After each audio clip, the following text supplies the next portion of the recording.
So நம்ம கிளம்பியிருக்க time பார்த்தீங்கன்னா almost ஒரு 5 o'clock ஆயிடுச்சு. ஸோ வீட்டில் எல்லாருக்குமே கோல்டு ஃபீவர், அதனால தான் எங்கள் மம்மி பார்த்தாவே தெரியும். ஸோ கோல்டு ஃபீவருங்கிறதால காலைல எந்திரிக்க முடியல. ஸோ நம்ம இப்போ தான் ஓட்டு போடுறதுக்காக போயிட்டுருக்கோம். Almost 5 o'clock. எத்தனை 4 ஓட்டா? எங்களோட 4 ஓட்டு.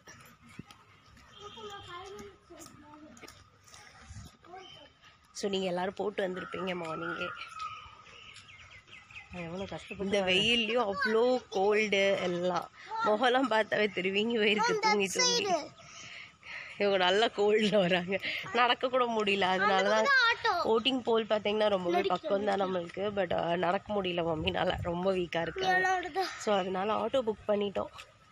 இந்த இது மட்டும் நல்லா ஸ்டைலிஷாக வருது. எங்கே போகிறீங்க? எதோ இவ ஓட்டு போடுற மாதிரி வந்துட்டுருக்கா. ஸோ நம்ம ஆட்டோ வந்துருச்சு. எங்கள் பாப்பாவோட ஃபோனை பார்க்குறீங்களா? அழகாக இருக்குல்ல, பின்னாடி காட்டு. சூப்பரான ஃபோன். சரி நம்ம போயிடலாம் போலிங் ஸ்டேஷன். அங்கேயே நிப்பாட்டிட்டா அப்படி அண்ணா.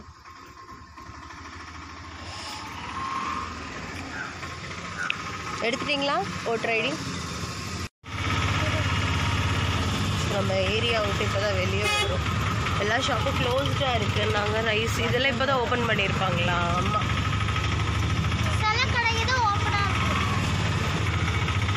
ஸோ நீங்கள் எல்லா ஷாப்பும் மேக்ஸிமம் ஃபேன்சி கடைக்காரன் இப்போ தான் ஓப்பன் பண்ணியிருக்கா அப்படி. ஸோ அங்கங்கன்னு போலிங் பூத் இருக்குது. பாவம் வெயிலோடு உட்காந்துருக்காங்க. ஸோ பாருங்கள் எங்களோட டிஸ்டன்ஸ் எவ்வளோ பக்கம் தான். மம்மிக்கு முடியலன்னா தான் நம்ம இன்றைக்கி ஆட்டோ புக் பண்ணோம்.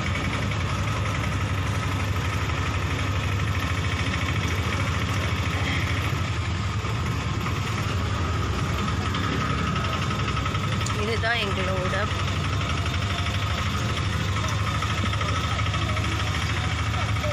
Voting booth. பாருங்கள் எவ்வளோ பக்கம். ஸோ இதுக்குள்ளே வந்தாச்சு. ஸோ பக்கத்தில் இருக்க ஸ்கூலில் தான் நம்மளுக்கு ஓட்டிங். லேட்டாக வரும்னு நினச்சோம். நிறைய பேர் நம்மளே வரையே லேட்டாக ஓட் போடுவாங்க. இல்லை பாப்பா?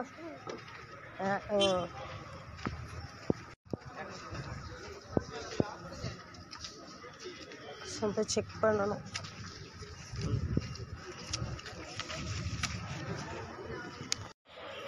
First room. ஸோ நம்மளுக்கு first class room. So voting முடிச்சாச்சு. வீட்டில் போய் சேர்ந்துருப்போம் பாப்பாவும் வரல. ஸோ நம்ம ரிட்டன் வீட்டுக்கு கிளம்பிட்டோம். பாப்பா ஓட்டு போட்டியா? வீட்டில் போய் போட்டுக்கலாம் பாப்பா. காலையில் வந்தால் கொஞ்சம் ரஷ்ஷாக இருந்திருக்கும். இப்போ கூட்டமே இல்லை. எப்போ வந்தாலும் கூட்டம் இருக்காது. ஆமாம், யூஸ்வலி எங்கள் கவுண்டர்ஸில் எப்போ வந்தோம் எந்த டைம் வந்தாலும் கூட்டமே இல்லாமல் தான் இருக்கும். எல்லோரும் அவங்க டயத்துக்கு வந்து போட்டுட்டு போயிடுவாங்க. டயத்துக்கு கரெக்டாக போட்டு போயிடுவாங்க. சரி அப்போ ஃபினிஷிங் ஹவர்ஸில் போய் ஓட்டு போட்டதாச்சு. என்னவாமா அடுத்து எங்கள் பாப்பா கோல் பிடிக்கிற மாதிரி இருக்கு. மூக்கு பொசு பொசுன்னு. Okay fine. ஸோ நம்மளோட ரெஸ்பான்சிபிலிட்டி கரெக்டாக முடிச்சாச்சு. இப்போ வீட்டுக்கு போய் மறுபடியும் தூங்க வேண்டியதா.